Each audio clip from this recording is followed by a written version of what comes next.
Hi everyone, and welcome to Procom's Facebook Live at lunch today. We are today chatting about looking for a new contract while you're already on contract. When do you start? What does that look like? And today I have with me two of our recruiters here at Procom. You probably remember them if you've logged in before. Josh Pryor, he's a recruiter here with Procom in Toronto, and Anna Algernon. So both of them are here to give their expert advice on what you should do when you're looking for a contract. So, and you're already on a contract. So when should you start looking? How do you start approaching it? Sort of how long does it take to find a new contract? And again, that's going to be different for everybody. But this is really being a contractor 101. So what we want to do is just start off now by, I'm going to turn it over to both, first to Josh and then to Anna to kind of give their perspective, and then we'll sort of break it down. So Josh, what's your overall feeling? Usually you should be having those conversations about your current contract about a month, or if not a little bit sooner before. Find out, do they have any, intention of extending, talk to your recruiter that you've had contact with, find out on their end if they've heard anything. And then, just maybe have the conversation about the market, what's the market doing right now. Sometimes it's a little slower, sometimes, there's a saturation. So, to just test the waters a little bit. I'd say, again, about a month or a little bit before that. I agree. I think that's when we see most success. If you want to get a job right away, right after your contract, I would say about a month before. Touch base with your manager if you're comfortable about having that conversation, if you can start looking for a job and if the contract is actually ending, and start reaching out to your trusted agencies about getting active again and submitting to active roles that are going to be starting within a month. And I think the most important thing is definitely ending in a good note with your current employer and not breaking any rules or getting yourself into conflict. Yeah, so I think from my perspective is that 60 days out from your contract, a lot of times clients don't know what's happening. So, and I would say in probably 80% of the cases, the managers don't know what their budget is, how the project's going, because especially if your contract already started out at 3 to 6 months, you're only either 1 month into your contract or 4 months into your contract.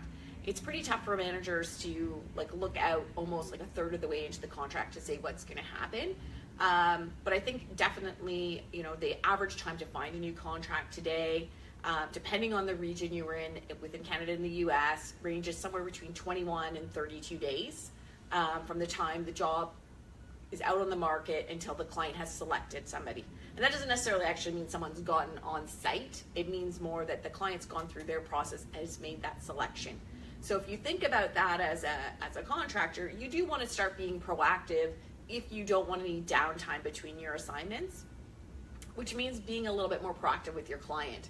And so, if you're working on an assignment and you don't know because you don't see into the project plan that your name's there beyond your scheduled end date, it's always good to start that conversation about 45 days out from the end of your assignment to see what the waters are saying there, test the waters at the client site, find out, is the project moving forward? Do they see that there's enough work? How long that work would be? Because again, you're a business yourself as a contractor, and you have to make the best decisions for you as an individual.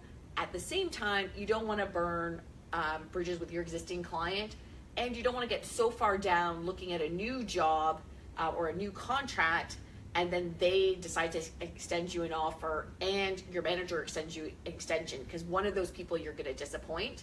And as much as you don't want to, you sometimes end up burning a bridge because you've taken both people down a path. 100%. Yeah, so I think it's really important to be proactive in your extension. You are your own brand. You're out there representing yourself at the client site. And I think it's really important that you also show some interest in extending if you want to, or be honest that you don't want to extend and the reasons why, because as much as it takes 30 days for you to find a new role, it will also take them 30 days to replace you on the contract. And again, that comes down to leaving on a good note. You don't want to leave the project high and dry if you have no intentions of extending. Yeah. Transparency is really big too, because a lot of the times, you know, as a recruiter, I don't know necessarily what's going on with the project. So if I see it's a month out or 2 weeks out, you know, and we haven't been able to get in contact with you, or vice versa, or if you haven't reached out yet, it's you know, it's impossible for me to know if like you're getting extended, if you're active on the market.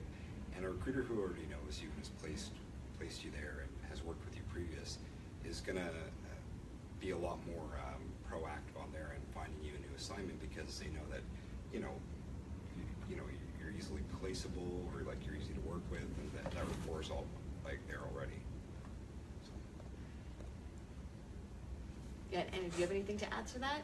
I would just add on the transparency. I mean, it's so important to be honest with your recruiter and with your manager. Like Wendy said, if you do not want to extend, then definitely, you know, make that clear so that your manager has expectations that your contract's ending, and that you are also starting to look, and it's going to be a win-win in both situations. Yeah. And so the other part about, you know, you may know also because a lot of times managers will tell you it's unlikely the project's going to extend, you know, we're running out of budget, or it's wrapping up, or you yourself know that it's unlikely you're going to extend because you feel the work itself is drying up, you're not getting assigned as many tasks, you can feel that the project itself is winding down, and there's been no further discussion about a new project coming. So you want to be proactive also in terms of getting your resume ready. You don't want to be at the last possible minute saying, oh, you know what, my contract's not extending, I'm now 15 days out from the end of my assignment and I don't have my resume updated, because, you know, I think we've talked about it in many different live at lunches about how important it is to have a great resume and have it, make sure that it's SEO'd for great search, also to be put forward to clients. So you want to take it a little extra time to like add in your new assignment, make sure like the flow of your resume still works, make sure that you've, you know, the formatting is good once you add in the new assignment, make sure you go back and respell check it. And then you want to start that process of getting your resume out there with the agency you're working with, to also, you know, start putting your feelers out with your other contacts in the market, getting your resume on the job boards if you choose to go that way, or updating your LinkedIn status. So there's a lot of different, obviously you want to go then into full job search mode at that point.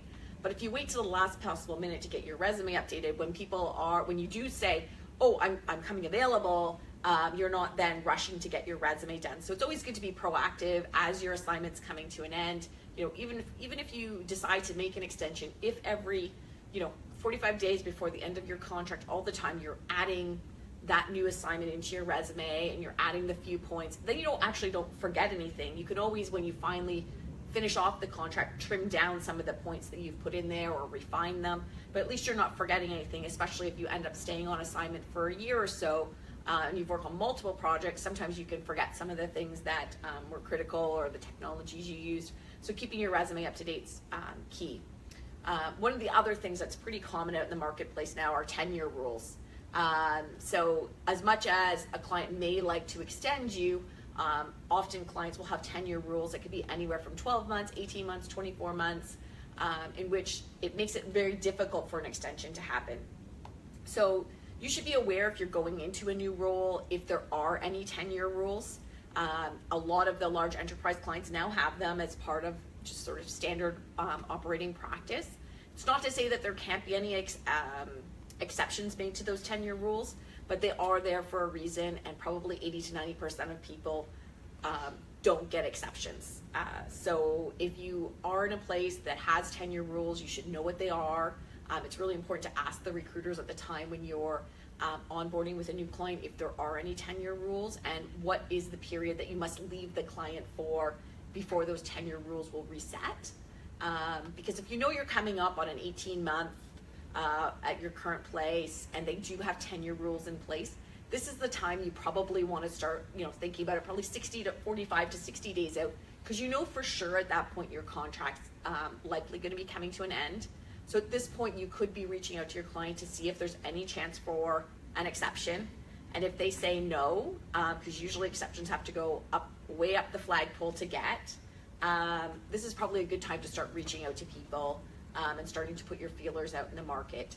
You definitely want to be proactive, right? Because you need to know this information, because if you're working and you're coming up to your tenure and it goes off everybody's radar, like the recruiter or the company, and they don't realize that your tenure's coming up, you don't want to be scrambling at the last minute just figuring out like, what am I going to do? Is this going to get extended? Is this going to be an exception? Like, do I have to start looking again? So yeah, be prepared and be proactive.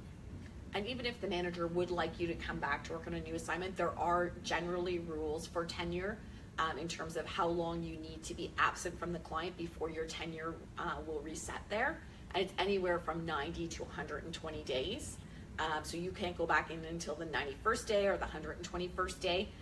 And they're usually very specific about that. So you want to make sure that you know what those rules are. So if your manager is saying, hey, but I'd like you to come back on another project, you know that you have to sit out of the market for 90 days. And are you willing to do that? Can you financially afford that? And often if you plan for that early on in the assignment, it's a lot easier to be able to do that. But if you're thinking about this at the last minute, it's also not very easy to plan to sit out of the market for 90 days. We actually have a question in our inbox. Well, on a short-term contract, should I leave my LinkedIn status to open to new opportunities or employed? I would say if it's under a 60-day contract, you can probably leave your status that you're open to new opportunities, because very quickly you'll fall into that window where you're starting to look again. I think if you're on a 3-month contract, you probably want to take it off and then put it on again after 45 days of working. Only because in the nature of contracts, especially if you're looking at contracts, again, very different if you're thinking about pursuing full-time opportunities. But if you're looking at contracts, clients are generally not looking 90 days out in terms of a horizon to bring somebody on board. They're generally looking in that 30 to 45 day window. And because by the time they're starting to look, they already know what people they need in place and they have budget for that, and their projects are generally starting and they know when they have to onboard people. And it's a lot to do with their intent too, right? Like if it's just a 60-day project and they have no intention of extending you past that, their expectation is that you're going to be out there looking for, other stuff closer to the end of that. And, they're a lot more open to it. If it's a 60-day agreement and the company's just coming to a fiscal year end and they plan to extend afterwards, make sure you clarify that. What's the chance of extension? You get all the information for yourself before you, I'd say, open that window. We actually have another question. Whom do we contact to get a new contract while being on one when we are not in a place that our contract has 6 months to end? So I'm assuming this means you're currently employed and you still have 6 months remaining on your contract. This is a tough one because generally most companies don't want to pull you out of an existing contract. And most employers are hesitant to engage with somebody who's going to leave a contract early, because at the end of the day, you don't want someone to do it to you. So you're a little bit hesitant about people that, we've talked about this before, that are willing to jump from a contract to another contract. I'm not saying that every contract's a fantastic contract, and there's reasons sometimes that you do need to depart a contract, but you want to think obviously twice before leaving a contract, because you could be burning a bridge there, and those hiring managers often end up in other places. So leaving one contract where you think, I'll never see this person again, I don't care if I ever come back and work at this company.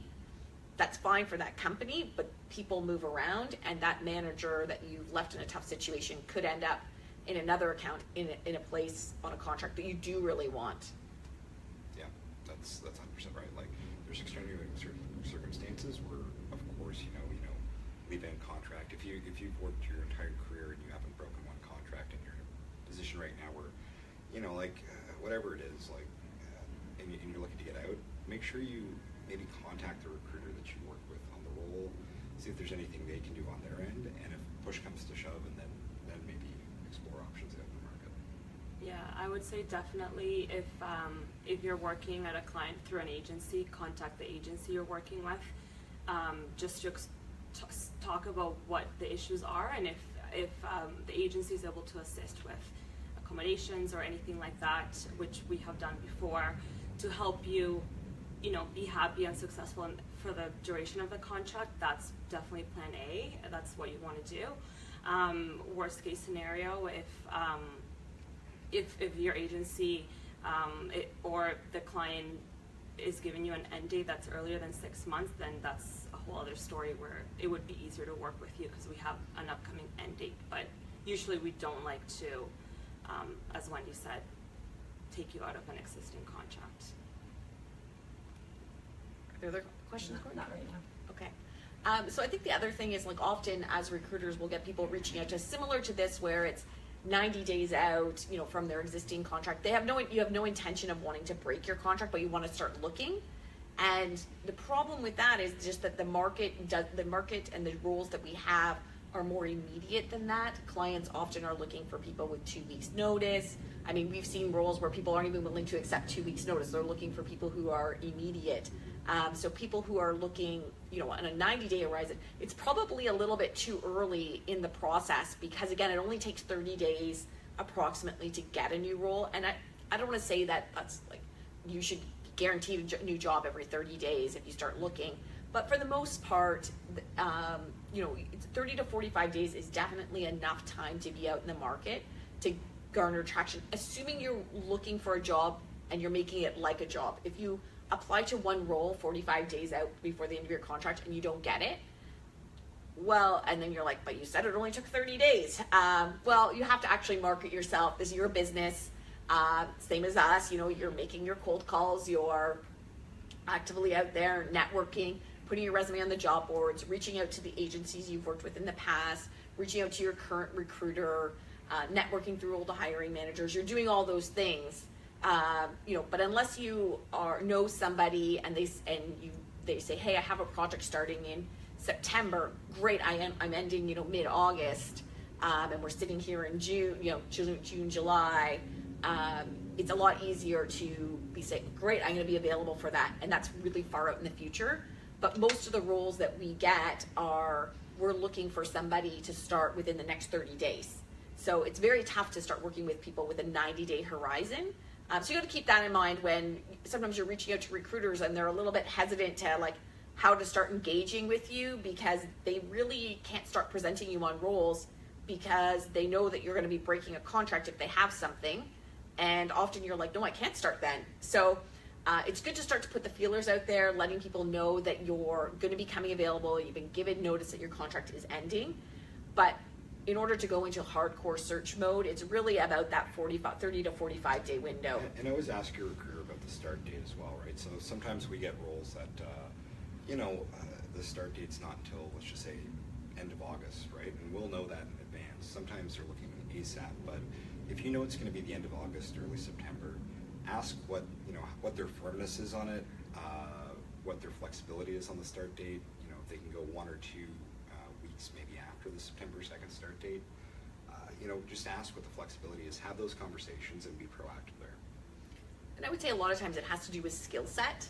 Yeah. So the more niche a skill set is, and the less, you know, it comes down to supply and demand on the market as well, that if you know you have skills that are not readily available on the marketplace, clients are a little bit more open to be flexible on a start date because they know the skills aren't readily available. So if you come and you bring a very unique skill set to bear, or something that's very highly in demand, and you know your contract's ending, a lot of times your agency and the recruiters you're working with can start to approach clients that they know always have a constant need to want to bring in a certain skill set and say, you know what, I know he's not available until September 15th, but this person knows that they're going to be ending. You're already looking for this skill set. Would you be interested in a proactive meeting in case something does come up? And a lot of times that can result in getting a contract later down the road.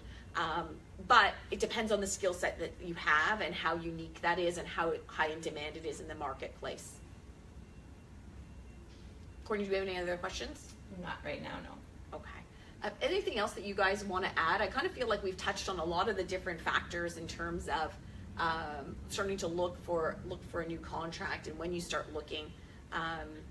But I think a lot of it comes down to being transparent, reaching out to your agency, kind of knowing what that window is, which I think we've kind of covered a few times, which is 30 to 45 days. trying to have these open conversations with your manager if you feel comfortable with it. And if you don't feel comfortable, or there's kind of a distance between you and your manager, make sure you reach out early enough with your recruiter or the account manager to start having that conversation on your behalf, and keep them in the loop with what's going on. If you're interviewing somewhere else or you want to start looking earlier, that's totally fine. And other times, I think people are, you know what, I don't know, but I'm comfortable not knowing, because if I end up finishing on July 31st, I'm okay with that, because you know what, I was kind of thinking about taking August off, but I didn't want to rock the boat. I would take the extension, but I'm also good with going to my cottage. So it really depends on the individual. But anything else you guys want to add to the conversation? No, just be proactive. Again, like, this is, you know, your career in your hands. You know, it makes it easier for everybody, us as a recruiter, them as a company, and you personally, if you're active in your own career, right? Hands-on, ask the questions, have the conversations, and yeah, that's pretty much it. Yeah, I would say definitely keeping your agency updated. We're a team of 30 recruiters or so, right? So anyone that comes across your profile and reads an update from another recruiter is going to most likely reach out if they said something about your contract coming to an end. We try to keep your profiles up to date, so it's good to reach out and keep us in the loop of what you want and what you're doing. Great.